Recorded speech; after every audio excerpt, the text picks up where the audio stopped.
Saber. Get crazy, get super spicy, you know.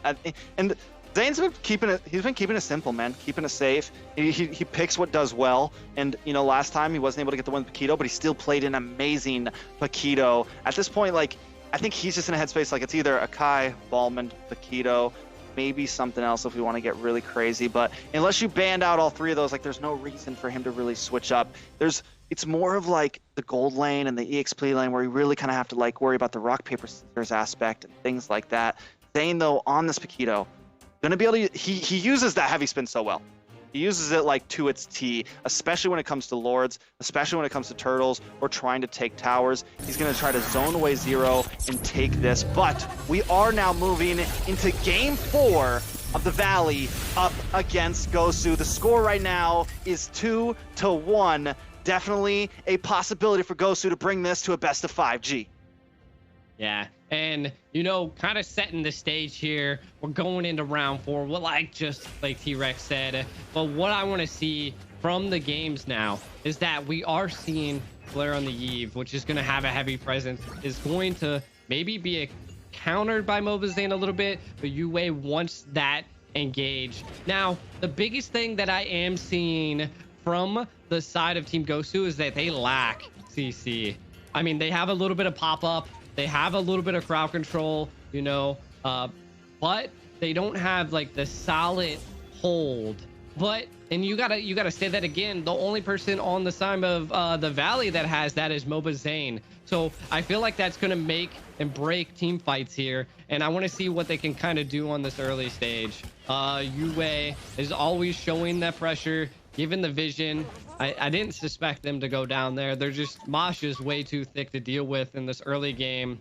But JC is, you know, kind of winning the lane a little bit in this early game, T-Rex. I mean, the Esmeralda normally wins out in the first 4 levels, right? And that's not a big deal for Fried Chicken.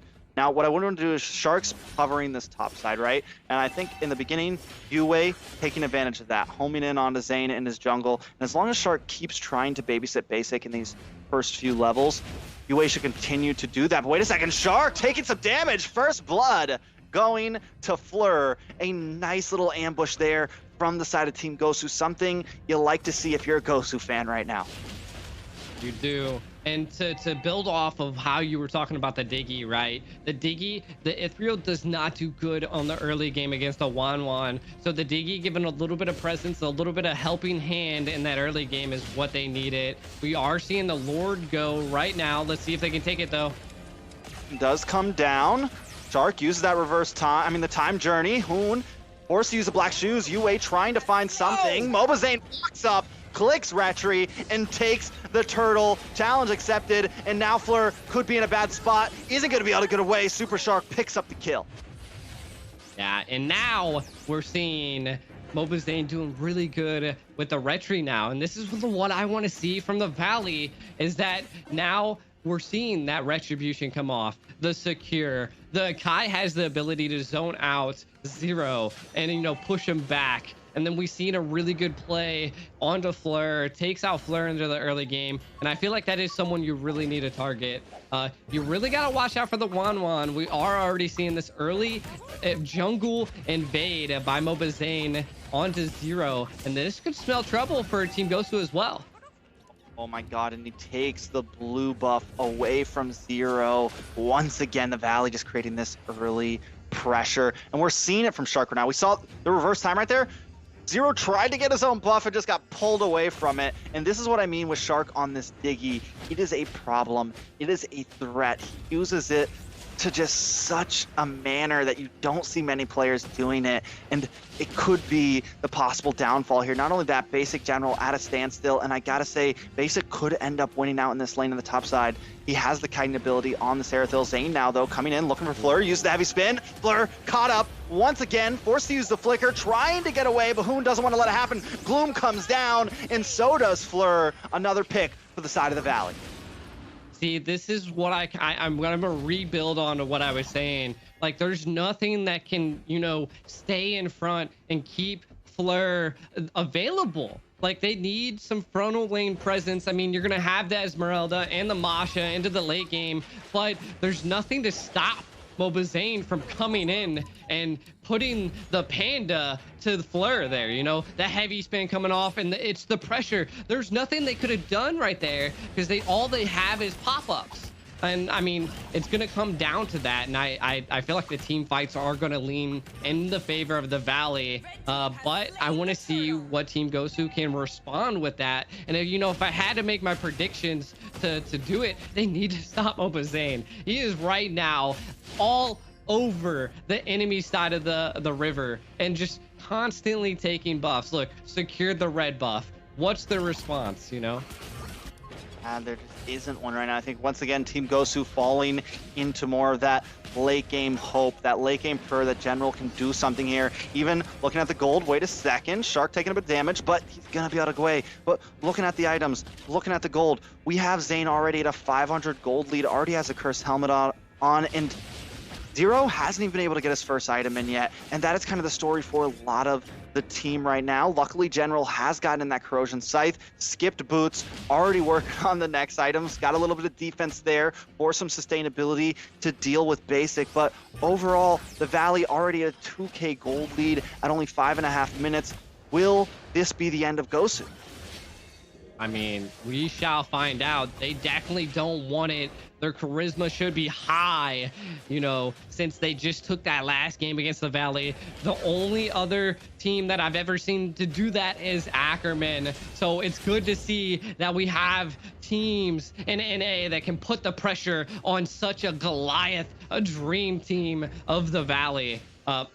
Going into this now, we are seeing what I like to see, and this is the babysitting we were seeing earlier. Now the map is a little bit opened up. Basic now has the ability to rotate out. Esmeralda now can rotate and maybe not have to, you know, go and deal with the Uranus unless Chicken rotates as well, but the real world manipulation. Shark does finally go down there, which is huge, right? I mean, it's helpful. They've alleviated a little bit of pressure. I don't think it's huge, actually, but we're finally seeing some answer. Fleur caught once again. This is the third time in a row, a little bit out of position. Zane able to make the play, and now Fried Chicken, he's at level 9. JC's at level 8, able to just start dominating in this boss side. Gosu is falling to pieces right now around the 7-minute mark. Yeah, they are. But one thing that we have seen is Team Gosu knows how to extend the game and go the long way. But I'm a little thrown back by they just don't have, they're all peel, you know, they're all peel, a little bit of pressure, a lot of mobility, and not enough control. And Chicken's just utilizing that to his fullest. Who's gonna stop Uranus? No one's gonna CC him. He's just gonna be roaming around like just a little unkillable Uranus.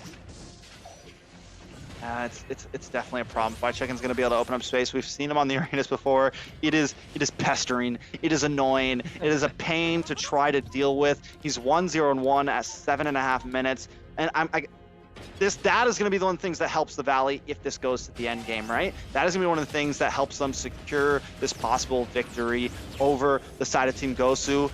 Team Gosu right now is trying to defend their towers, trying not to let those inhibitors get cracked before the Lord even comes up, trying that, so if they lose the Lord here, they can at least like defend it, right? They're not going to be cracked early on, but this is bad for Zero. Caught up by Zane again. He is hunting, he's picking them down, pinning them to walls, and taking them out. This is going to be bad for Gosu if they keep on getting picked off one by one by this now. Trying to defend, World Manipulation does come out. UA locking on to Basic here. Basic does go, no, Basic able to get away, gets the outplay. UA goes down for that chase. Even with the World Manipulation, this is looking rougher and rougher for the Valley. Yeah, and one of the things that we're seeing is mobazane has 0 deaths, already level 12. He's looking good. He's going to be dealing a lot of damage, and that is not what you want. One thing that I have seen is that General's presence has been nowhere to be seen. You know, everybody just is able to avoid. We haven't seen a crossbow of Tang yet, and it's 9 minutes in. And that, I mean, that is just your utilizations on the side of Gosu that we just haven't seen, and it might come into play when we're pushing for a Lord here. And it's just all gonna come down to something like that. I mean, General has finally locked in the DHS, so, and he hasn't really been able to rotate. Hopefully now, as we come into these 5v5s, we maybe see something from him. Malefic Roar also goes on to 0, so maybe a bit more damage onto the front line. They know there's no way they can contest that Lord, so it goes over to the side of the Valley. Just as some of these items lock in, Gosu may be able to respond a little bit. They need to be able to put some damage onto Chicken, put some damage onto Zane, and deal with that front line, because I don't think it's going to be easy to catch Basic, right? That's the thing about the Airthil. You can shoot, you can run, and you can just do them at the same exact time and constantly kite as they're chasing you down. So it is a hard target to take off as we move late into this. Lord is coming, G. Yeah, with the Lord barreling down, it's not a Luminous Lord, so we're not going to be seeing it utilize the charge into the tower, but we're already seeing they're already to tier 3 inhibitors here. If they crack the base here, it's going to spell danger for Team Gosu, and it's just so much pressure, and I think it's going to come down to this T-Rex.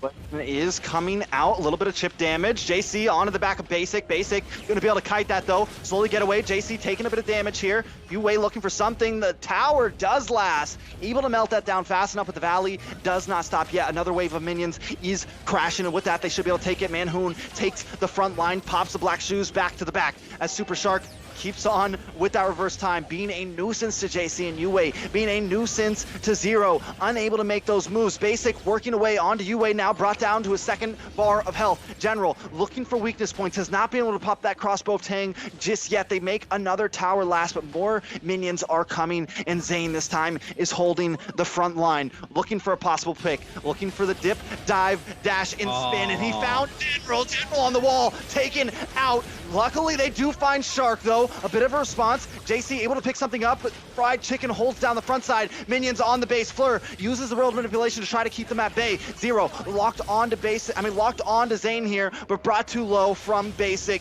JC continuing to kite, continuing to try to leave this pressure from these minions. He knows if they get onto that base, that could be it. Zero back on the map, back with a full bar of health, looking for something, but Fried Chicken and Zane are just too tanky. Yue will not waste time with it, along with JC. More minions are coming, and Shark is back, hatched from the egg, ready to battle. Now, Crossbow of Tang does not get popped. JC General did have it, but he knows that's not the target. Minions continuing to crash. Yue goes down the Valley, taking out members of Gosu, even when they are under their base. JC will be next. Fried Chicken picks it up. Hoon gets the double, actually, and now it's 3 up against 5. This could be it. The Valley wants it here. Just to wrap it up, Zero goes down as well as Zane creates the space. They're on them. They're stuck under the fountain, and the base goes down. The Valley takes game 3, taking them to the second round and dropping Gosu to the losers bracket. But it's not over yet, right? They're going to the losers bracket, and they have the ability to possibly come back now. Congrats to the Valley. Such a great effort.